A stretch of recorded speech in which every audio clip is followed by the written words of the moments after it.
Vetë Silvinio ka lënë gjithçka të hapur për të ardhmen, por duke qenë i qartë se e sheh veten si një trajner që nuk i vendos limite vetes se ku mund të drejtojë në të ardhmen.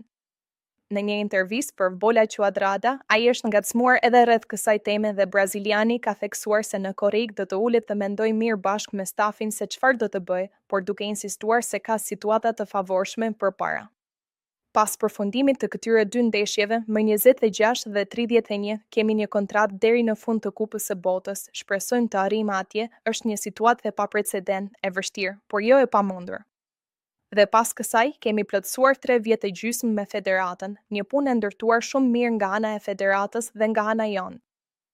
Është një grup teknik me një bërtham shumë ndërkombëtare, unë, Doriva dhe Pablo Zabaleta, një argentinas.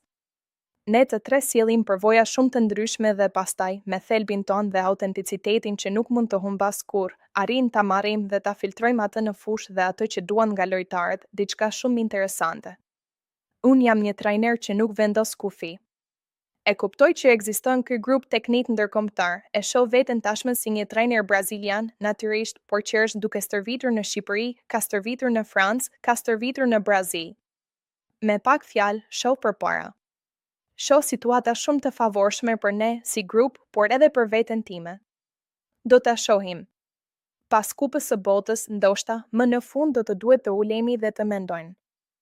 Cikli me federatën ka qenë i jashtëzakonshëm, e përsëris edhe marrëdhënia me presidentin e saj ka qenë e shkëlqyer. Le të presim derisa kjo kontratë të përfundojë në fund të korrikut dhe që atëherë tutje të ulemi dhe ta rimendojmë, ishte komenti i Silvinios.